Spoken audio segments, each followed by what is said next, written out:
There's a huge misunderstanding about what narcissism really is.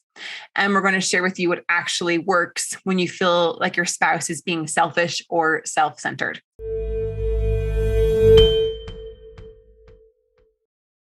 Welcome everyone here to the Thriving Marriage Podcast. I'm Heather Choate. I'm here with Marc Johnston. How are you doing, Marc? I'm doing great. How are you doing? Awesome. We're just talking about how we're recording now in the afternoon and we're feeling a little bit of an energy lag. I don't know if you guys have an afternoon slump. For me, it's a nice quiet time when my kids are asleep. So we wanted to shift it from mornings to afternoon. But then I'm noticing I have to gather some energy to bring to you all. But we're excited and grateful to be here with you guys. And today we're going to be talking about signs that you are dealing with a narcissist. So thank you guys for coming back here to the Thriving Marriage Podcast. We're the number one resource for couples in the world. And we want to thank each and every one of you as we strive to fulfill our mission to help thousands of couples create a thriving marriage. Now, what Marc and I are going to share with you today might surprise you. Honestly, I feel like we're going to be going against the grain about what you've probably heard about narcissism. I don't know about you, Marc, but I seem to hear this word at least a dozen times or more a week. Maybe that's just because we deal with marriages and couples so much. But I think there's a huge misunderstanding about what narcissism really is. And we're going to share with you what actually works when you feel like your spouse is being selfish or self-centered. Before we get to that, though, we're going to share our client win of the week. Marc, you want to share this one? Yeah, this one starts off a little bit on, but so this person was saying, hey, your feelings are shut down constantly. This is in quotes. She says, yes, I imagine they are, because they don't care about your feelings at the moment and can't see past their own agenda, sadly. She goes on to say, I'm not saying it's right or fair, but they have clearly checked out of your marriage. So if you want to have a shot at saving your marriage, then you need to stop trying to tell them how you feel about everything and listen to how they are feeling and what they are saying, and try to empathize with them and truly understand how they got to this point of wanting the divorce. If you can afford to do any of the High Thrive coaching programs, then I highly recommend it. From someone who has saved her marriage after 2 years apart, good luck to you. And I liked this comment because it's not just like, hey, things can work, but it was some actual useful advice. This is a big part of what we teach with a lot of our clients is be like, hey, you need to step back a little bit from your own feelings and your own hurt and, listen for a bit before you can fix things. And it's an important lesson that a lot of people need to learn here in this situation. So glad that we had this comment here. Agreed. She is like an A+ student to me. And I know a lot of you have been following us for a while. And so you're probably fairly familiar with our path method, but she really nails it here when she says you need to stop telling them how to feel about everything and listen to how they are feeling and what they are saying and try to empathize and truly understand how they got to the point of wanting a divorce. So she definitely nailed the first part of the path process, which is perspective. Mm-hmm. All right. So Marc, we asked people in our group, can you have a healthy relationship with a narcissist? And we had 88 people vote no, 25 people vote it depends, and 10 people voted it's possible. Wow. And then we had a ton of comments here about, yes, I'm married to one and it's impossible. Yeah. Well, so I found the comments interesting. And I think some people were ahead of the game a little bit with some of the things that, we wanted to talk about even today. I saw several that were pointing out that there's actually very few people with actual diagnosable narcissistic personality disorder. And I looked up some numbers. I looked into official things here and there. There it is. I was even looking up into my trusty DSM thing here, the Diagnostic and Statistical Manual of Mental Disorder. But I saw some varying numbers around. It's fairly small. At the highest I saw reported is around 0.5% of the population. And I did see as low as 0.1, which I actually saw comments saying those exact numbers. So they must be looking in very similar places as I was. And that was kind of part of the reasoning why we wanted to talk about this, right, Heather? Because I don't know, maybe you all are just getting the really difficult cases, maybe. But my assumption here is that there's probably a lot more concerns about narcissism rather than actual cases of narcissism. And like, why is that happening? What might be happening instead? And like, is there some small adjustments that you can make to get around some of that really damaging behavior? And that's kind of like the whole point of the discussion today. Yeah. And so as you guys are listening, like leave a comment if you feel like you are in a relationship with a narcissist, or you feel like you know narcissists, or if it's just a word that you hear very frequently as well. Marc and I have been doing this for about 6.5 years. And over the last probably 3 years, this word has definitely increased. It's like a big buzzword out there. There's a lot of hype about it. And I just hear it being thrown around by friends and family members, and of course, clients and our audience. Yeah. And even my son, who is 15, talks about narcissists all the time. I guess there's a bunch of memes out there and a bunch of comedians that think this is a really funny thing. But he is constantly being like, Mom, you're a narcissist. Dad, you're a narcissist. I'm like, okay, son, let's talk about what that really means. And then let's be careful with how we use any word or any label, right? And he still thinks it's just funny though. So whatever, that's his 15-year-old humor. Sure. But I hear this word a lot and there's a lot of misunderstanding about it. So if you feel like you're in a relationship with a narcissist, let us know. And if you hear a lot about this, what have you heard people are talking about when they're talking about narcissism? Yeah, like just kind of give perspective, like a real life example here. Like, so in terms of like friends and family who have gone through divorce, talking with partner, either one of the partners, it seems to me like in real life, the way people are making claims, it almost seemed like, I would guess just off the top of my head, if I had to pull a number of like how many people I've seen in my personal life who've gone through divorce and how many claims of narcissism there are, I would say it's probably around 50 or 60%. Yeah. Yeah. Which is a lot higher than what all the statistics are saying in terms of like what the actual amount of people in the world who are dealing with this sort of issue. So yeah, exactly. Yeah. So Marc, last week and this week, we're addressing some pretty serious concerns, right, within marriage. Last week, we talked briefly about abuse and signs of abuse and what really is abuse and maybe what's not, but maybe some other, dysfunctional behaviors that need to be addressed. And this week, we're discussing narcissist personality disorder. And before we get into that, Marc, just clarify what this actually is, because we hear narcissism almost as a synonym for selfishness or self-centeredness, or I don't really care how you feel about this, but it does not mean the same thing as a true narcissist personality disorder, which is actually the true meaning of this term. Yes. And I want to point out before we get I actually do want to discuss the actual symptoms. And to do that, I actually, like I said, I have this book by my side because I was like, I'm actually going to look up the actual criteria for what this is. But before we get into that, I just want to point out that a lot of these diagnoses, this was drilled into my head like over and over again, like, hey, a diagnosis is almost never going to fit. Like people aren't going to fit neatly into these little boxes. So the way a lot of the diagnostic criteria work, it says, okay, here's a situation like, say, depression. And it says, okay, you have to meet 3 out of the following 10 symptoms to be diagnosed with this thing, or you need to be, in this case, it was like 5 out of, I can't remember if it was like 12 listed symptoms, but I do recall that it was at least 5 of the symptoms. And the thing is, people very rarely fit neatly into the exact criteria that is laid out in these things. And there's a lot of subjectivity to this because people are just plain complicated. That's just how it is. but it also means that in a lot of things, a lot of mental health issues sit somewhere on a spectrum. And actually the DSM-5 kind of moved a little bit more towards spectrums.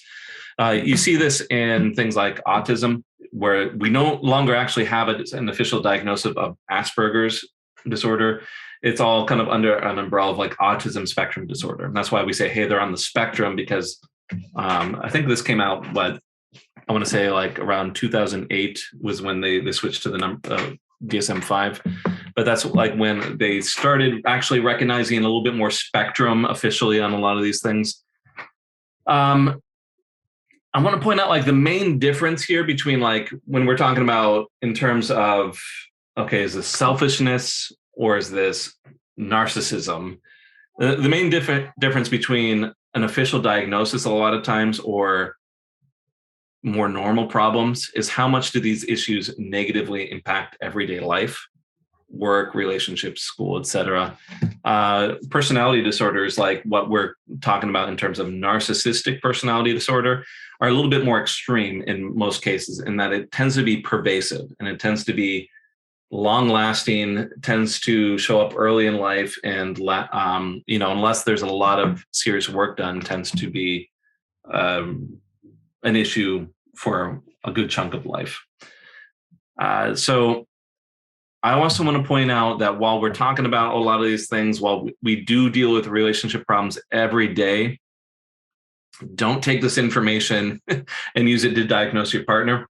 I would really recommend against that. Our intention is to provide information so that you can decide whether you need to look more closely at some of these issues.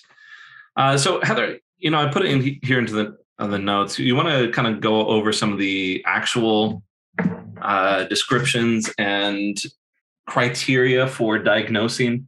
Because I want to. I'd be happy to. I am going to read this right off here. All right. So I don't botch it.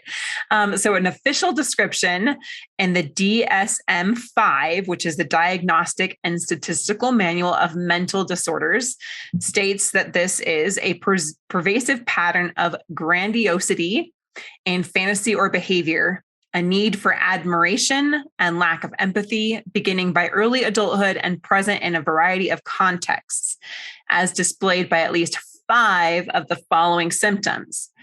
A grandiose sense of self-importance, is preoccupied with fantasies of unlimited success, power, brilliance, believes that she is special and unique and can only be understood or associate with other special people, requires excessive admiration, has a sense of entitlement, unreasonable expectations of favorable treatment, is interpersonally exploitative. Yes, exploitative. There we go. Lacks empathy, unwilling to recognize or identify with the feelings and needs of others, is often envious of others or believes they are envious of them, shows arrogant, haughty behaviors and attitudes. So there we have. I mean, if you listen to this, these are some serious symptoms here. This is not like, oh, well, this person is acting a bit selfish because, they wanted some time for themselves, or they didn't want to help me out with my, my gardening. And so therefore, they must be, a narcissist because I really wanted them to help out with my gardening project or whatever it happens to be. Right. So, or even that they're having an affair and they're not keeping their vow to me. That means they're a narcissist. And so what I will sometimes see is we might see maybe some hints at one of these symptoms. And then here's this label. Yeah. And so why we wanted to list off the symptoms here is because we frequently hear people saying that their spouse is a narcissist, and it's generally a difficult thing to treat. When I was looking it up, I was looking at a lot of the statistics on this, and it said generally anywhere from about 2 to 6% of people with this disorder seek out treatment. Mm-hmm. It's because, that it's kind of the nature of personality disorders, is because people's it's a little bit more part of who they are. And so a lot of times if they're dealing with this issue, then a lot of times it isn't perceived as there's a need to do anything about it. Right.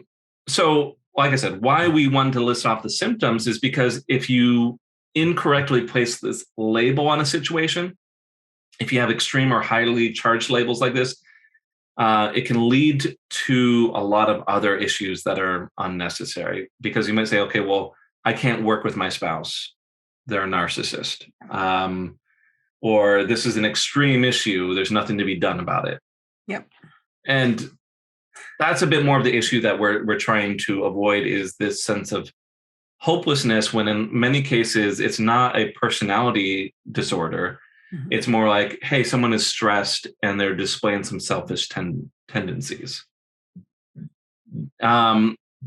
It's just that there are a lot of instances when approaching people who are displaying these selfish tendencies with actual good, like the correct methods, might make a huge difference. Yeah. Where a personality disorder issue like narcissistic personality disorder is going to take a ton of patience, a ton of work, and a lot of time. And so we want to like distinguish those two situations. Yeah. Marc, I don't know about you, but one thing that I notice when we're labeling our spouse or diagnosing our spouse with one of these really, highly charged labels, this really extreme condition here, is that it's really removing accountability from ourselves in the situation. And it's putting us into the drama triangle, typically into the victim role of like, I'm a victim to this person. They are a narcissist and, oh, poor me. And there's nothing I can do about it. They need to change. That is the kind of approach that I see most people coming at when they say their spouse is a narcissist. Sure. Is they're wanting your sympathy. They're wanting other people to say, oh, poor you, it must be so hard. And they're not wanting to take accountability for their part in the situation. So I hope that at this point, we can agree that true narcissistic personality disorder is very, very, very rare. And that more often what's going on are some unhealthy, potentially selfish behaviors that your spouse is doing. And you don't really want to take accountability for your part in it, or you want to feel like you're a victim here. And so you label them as a narcissist, and it kind of seems like a scapegoat or a way to say, bummer, nothing I can do. Woe is me. It's not my fault. And it keeps you stuck in that drama triangle. It keeps you stuck in unhealthy patterns that really aren't serving you. And so what Marc's saying here is that when we can deal with those maybe selfish tendencies in the correct way, like with the correct method, it can make a huge difference. And it can completely turn around the situation when you learn to step out of the drama triangle, when you have accountability for your part and you realize that your spouse isn't one of those 0.5% of the population that's a true narcissist. We remove that label, we're going to free up a lot of energy and space and potential for the relationship to heal and move forward. Yeah. And I want to point out that we're not implying here at all that this doesn't exist, that none of you are dealing with this, or that, even if it's not this official diagnosis, that there aren't challenges or that your partner is not acting selfishly. Don't want to imply that at all.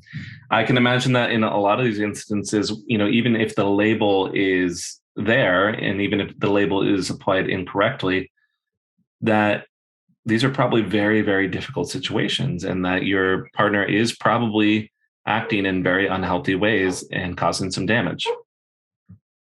And we want to make sure that the right solutions are applied. That's what we're trying to say. Agreed. So when is this not narcissism then, Heather? So selfish behavior is not necessarily narcissism.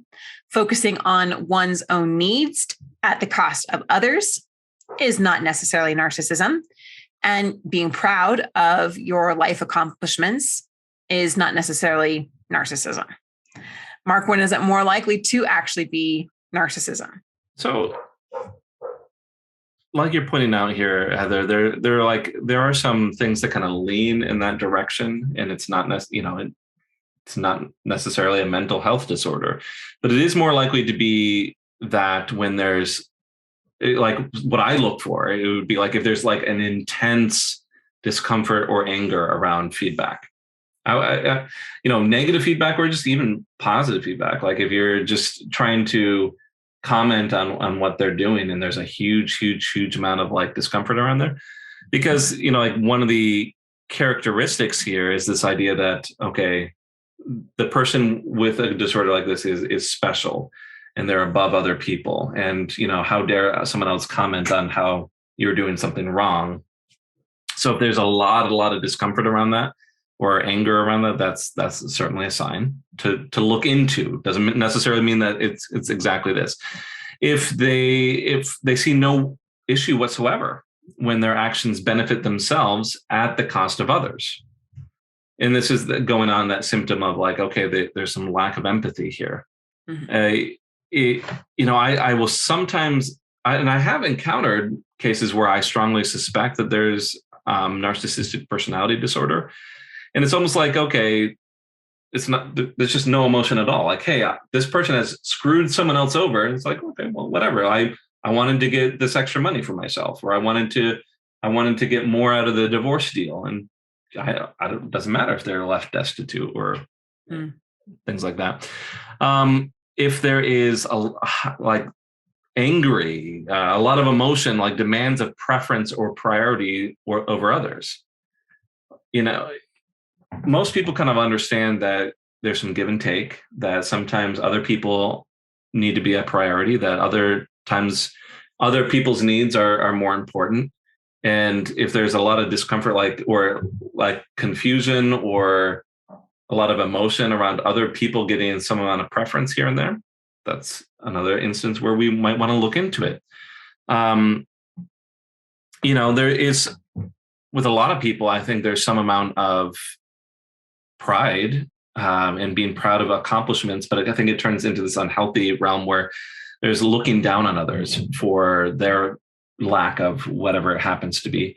And so kind of what we're getting at here is sometimes there's a healthy side to things.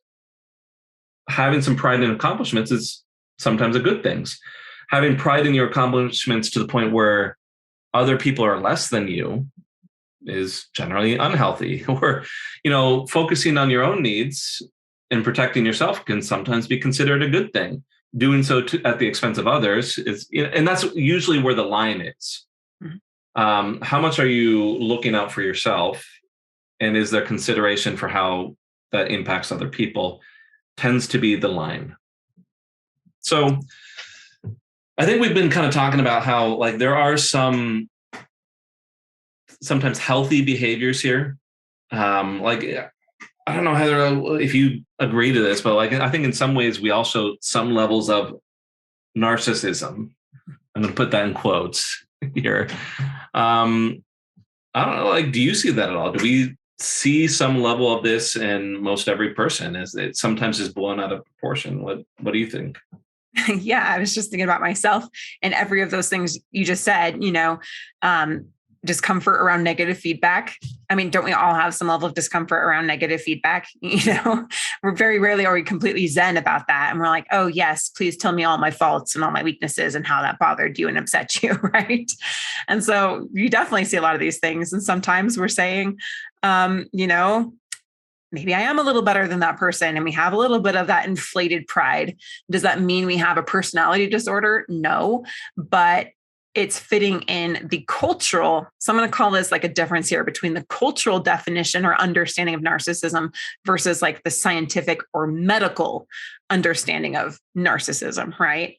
And the reality is that we all have some times when we are selfish or when we're thinking more about ourselves or when our ego might be a little inflated, right? And it can be explained by something much less serious than a personality disorder.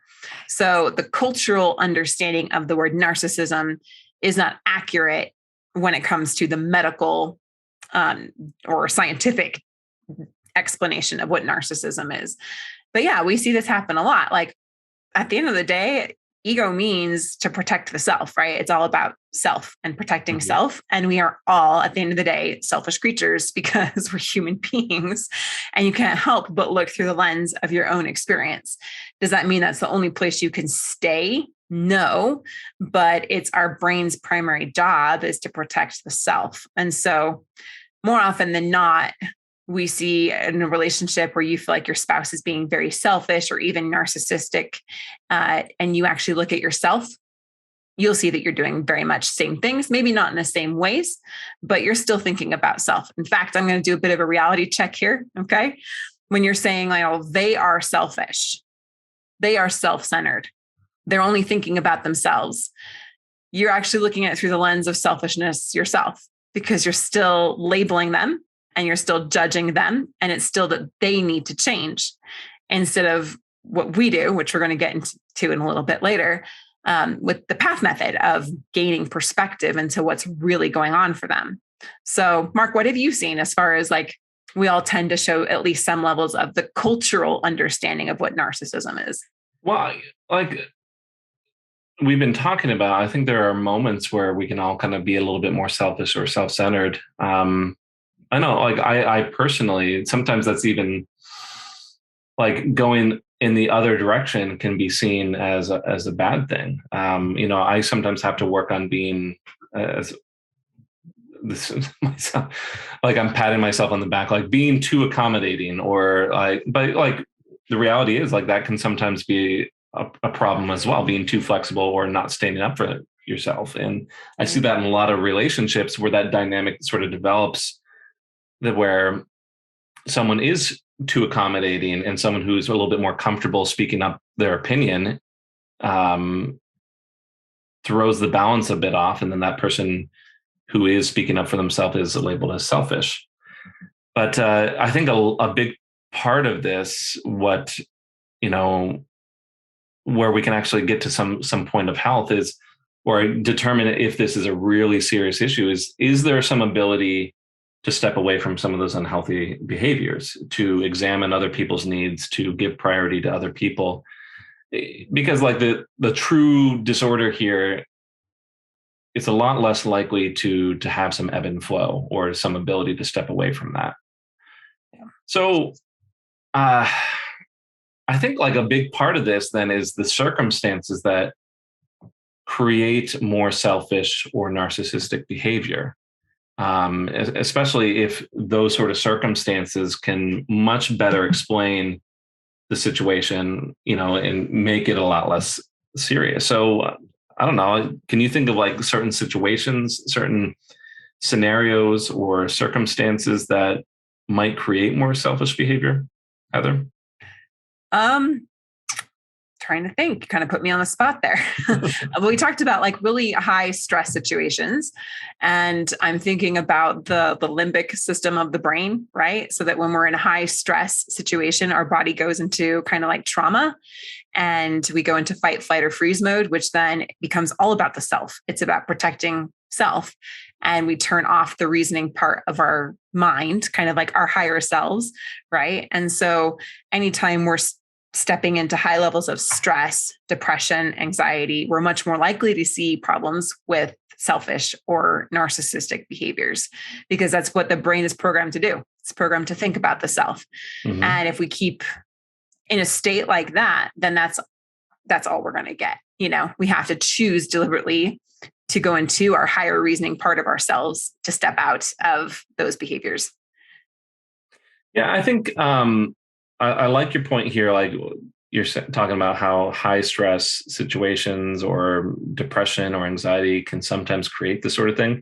What's interesting, when I was looking up information on this, it seems like there's a super high comorbidity, meaning like co-occurring sort of issues between narcissistic personality disorder and a few other things. Like, if there's mood disorders like depression, bipolar disorder, things like that.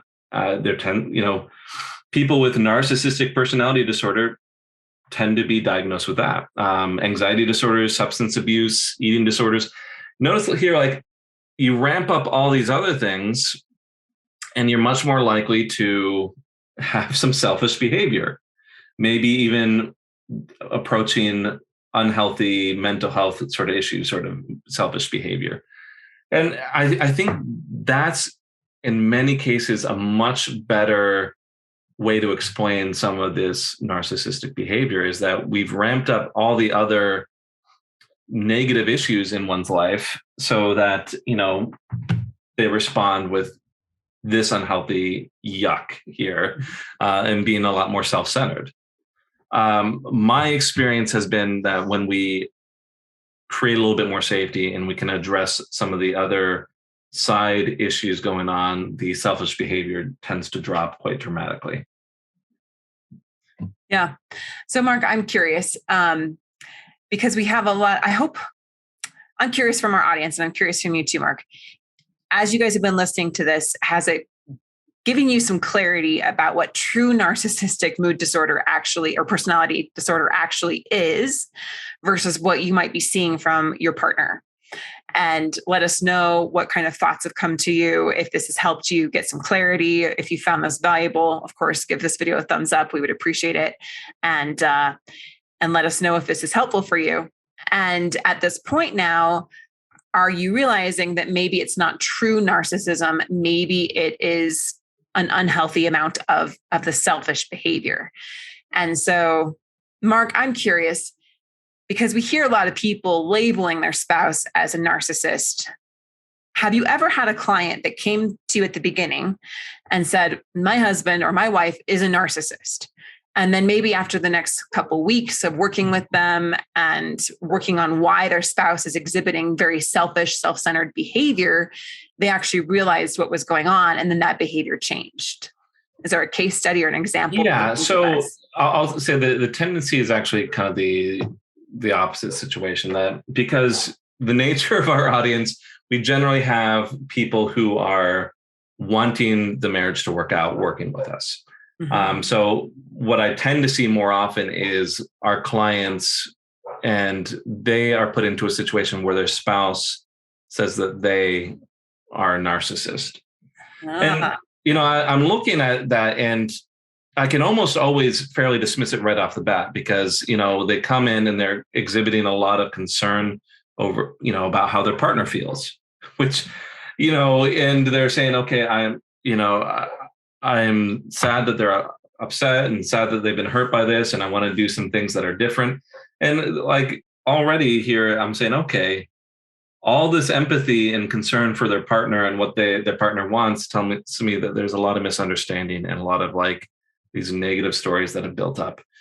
So what we do in those sort of cases, I always want to examine, we talk about, you mentioned like the PATH method here, and it's always best to start off like understanding, okay, what are the actual concerns here? If they're saying narcissism, what does that actually mean? What is actually going on? Do they think that you're being selfish because you're taking some time for yourself? Do you think that you're selfish because you are wanting 50% of the assets, because your partner is wanting a divorce, or whatever it happens to be?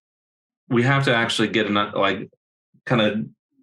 a distinction here between what the facts are and what the story is that they're saying. I do think that a lot of times I split this down into a few different things that are needed. We're needing to, one, actually address the actual solvable problems that are there, because oftentimes there are real things that are causing pain. I do think that there's some need to challenge some of the negative stories that are out there. So once you've actually made some changes, and your part, very likely this is what we see all the time, your partner holds on to the story that you're not going to change, then that you're still this way, even though you've made some changes. We need a period where we're challenging that. And then we need a period where we're kind of pulling down some of the boundaries that have popped up, some of the walls that have been created to protect the other partner, and say, hey, look, we can pull these walls down. Things are going to be safe. So there's a bit of a process, a bit of an arc when we are trying to deal with these kind of cases. And it's hard to give like a very specific step here, because everyone's a little bit different. And these sort of cases really need some close examination. Yeah. Well, thank you for sharing that. So from what I hear you share is that people that are labeling their spouse as a narcissist, when you address maybe some of the behaviors that are causing pain and that can be very, unhealthy and reduce some of that tension, then that quote unquote selfish behavior resolves itself. That you've seen that happen in couples before. Is that right? It kind of does. Like, you address the pain, but like I said, my experience is that people still hold on to the label for a bit. Yeah, the label. Longer. Okay. So you might have made the changes and they're like, well, you're still a narcissist. Okay, well, the label itself, oftentimes there's, it needs some time for your partner to let go of that. And, we have oftentimes like some really good suggestions on how to challenge those specific labels. It needs to be done very carefully. So. Gotcha. Yeah, absolutely. And that's what we help you do, is help your spouse to create a new story about you. Mm-hmm. So leave a comment if your spouse is the one that's saying that you're a narcissist, because that's a little bit of a different take than we had at the beginning of this. So that's very, very insightful. So thank you, Marc. So if you feel like your spouse is selfish, if you feel like they're being checked out, if they're uncaring, and that is commonly what is actually going on when someone says or thinks that their spouse is a narcissist, right? I would say, a high amount of our clients start with a spouse that are acting like that. We have about 85 to 90% of our clients start working on the marriage alone because their partner isn't willing to work on the marriage with them. They're engaging in selfish behavior. They're having an affair. They say they're done. They want out. They're not willing to work on it with you.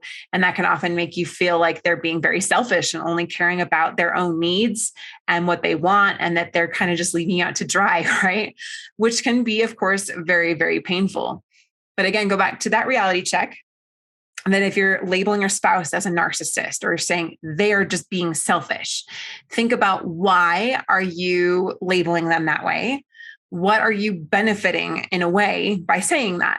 Is it so that you don't have to take accountability for your part? Is it so that you don't feel like you have to keep doing this because it's hopeless? And so now you've got like a way out. So you don't have to work on the marriage because you're saying, oh, well, this is a hopeless situation. So it's kind of an easy way out of something. Really think about, why are you labeling this person as a narcissist, or why are you labeling them as being selfish? And recognize that when we're doing that, we're actually looking at it through the lens of selfishness ourselves. And what we want to do is step out of that drama triangle, out of the victim, usually is the position that we're taking in the drama triangle with this situation, and go to the first part of the path method, which is getting perspective. Remember the client win at the beginning? She's like, stop trying to tell your husband what to think and how to feel, and actually understand, why are they wanting out, and have some empathy for what they are going through. So a label never really solves anything, right? A label is a way to have problems perpetuate and have disconnection perpetuate. When we look beyond what's actually causing us to feel that way about our partner, to want to give them that label, what's driving their behaviors, that is how we are able to create some solutions.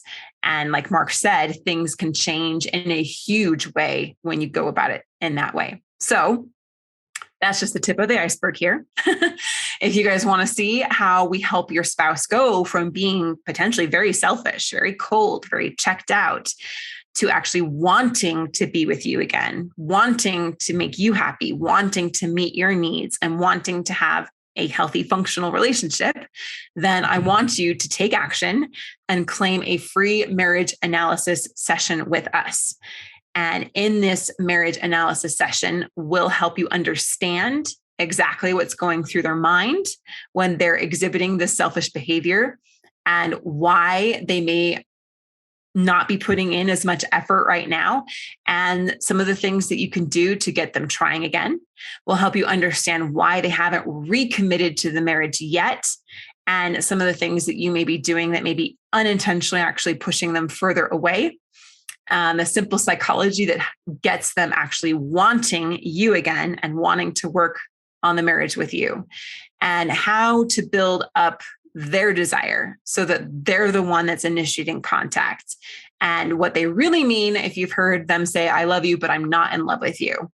In the marriage analysis, we can help reveal the difference between the two, and of course, talk to you about what your next steps are. So go ahead and claim your free marriage analysis if you have not done so already at highthrivecoaching.com/apply. Now, I know we're very full this week, so spots may be gone. So encourage you that if this speaks to you, to go ahead and do it right away. That's highthrivecoaching.com/apply. All right, Marc, let's go on to our marriage mythbuster. Our marriage mythbuster today is that marriage should always be equal, or marriage is always equal. Yeah, it's this idea. I'm gonna insert a word here that marriage should be equal, and it's that idea that is actually sometimes problematic. If you get really kind of deeper into psychology theory, there is a list. They're called cognitive distortions, and there's a common list of cognitive distortions, and essentially it is a list of errors in thinking that generally cause problems. And one of the very common ones on these lists is this idea of should. Like in this case, here's a should, like marriage should be equal. And the common counter to that is, well, says who? And like, where are you coming up with this rule? And, so the counter is to say, okay, well, this is more of a preference. But like the idea here, let's get to the idea of marriage. Let's even assume that, we all kind of agree that marriage should be equal. The truth of it is that a lot of times we can take a lot of effort and we can strive to make things fair, but it tends to be an impossible task to always make everything equal. There's bound to be some ebb and flow, just for a whole lot of different reasons. Children coming into the picture tends to create some really differing sort of circumstances. Maybe someone is injured. Maybe someone loses their job. Maybe someone becomes sick. And this is just kind of, I'm just listing off common sort of occurrences that happen to just about everyone that really throw that equality out the window within the marriage. And so I'm looking at this and I'm like, well, why would this need to be a concern anyway? Like, why would we strive for this equality when the reality is it's not really going to get there at any point realistically? Actually, I'm going to even point out before I get into that, I would even say like trying too hard to make things always equal tends to be a problem in and of itself. We call this scorekeeping, and it's generally within couples counseling very much looked down upon. But like what I'm getting at here is like, why would we want to keep this equal? And why would that matter? And usually when we look behind some of these things, we get to like the true motives. And a lot of times this is very much about wanting to feel respected, wanting to feel some support from someone else, wanting to be able to make some adjustments when things are feeling too disproportionate. And so I would say like the reality here isn't that marriage should be equal or is always equal, but like where the truth here lies in like what's the healthy principle behind this is that being able to have some healthy feedback and open communication, making sure that people are able to make requests and feel supported is what allows a couple to navigate things successfully when they do become overly unequal. So that's my marriage mythbuster for today. I love that so much. Yep. And I've been there myself where I go into a bit of the scorekeeping and trying to make sure that my husband's giving as much as I'm giving, and he's, and it really always comes from a place of insecurity and untruth. But if you uncover reasons why, it's because we want to feel secure. We want to feel important. We want to feel respected. We want to feel understood. We want to feel valued. And there's healthier ways of going about that. And it doesn't have to look equal because that's impossible. And like Marc said, striving for that is going to create those problems in and of themselves. So it's more like, what are you needing? What am I needing? How do we work together as a team? How do we have that open communication and that open feedback so that we can really work together? to create a thriving marriage. All right. So thank you so much, Marc. If you guys loved this, if you found something helpful, if you learned something today, please give us a thumbs up and subscribe if you want to see more videos just like this. Go ahead and leave a comment on a topic you would love for us to address in the future. We love to hear your comments and anything else that you guys want to share with us about what may be going on in your marriage. We answer every single one of your comments here on Facebook and in YouTube. So go ahead and leave a comment. Let us know what's going on for you, and we will get you some coaching right away on what to do about that. If you feel like you are someone who's experiencing these things that we talked about today with narcissism, or wondering if your spouse is a narcissist, or your spouse is saying you're a narcissist and you want to join a community of like-minded people that are working to create amazing relationships, then join our Thriving Marriage Facebook group. And of course, make sure you claim your free marriage assessment call with us at highthrivecoaching.com/apply. So next week, we're going to share with you how to have the love your heart craves. Thank you so much, Marc. And we will talk to you guys next week. See you, everyone. Thanks for listening to The Thriving Marriage, your A to Z blueprint for not just surviving marriage, but thriving. Until next time, my friends, thrive on.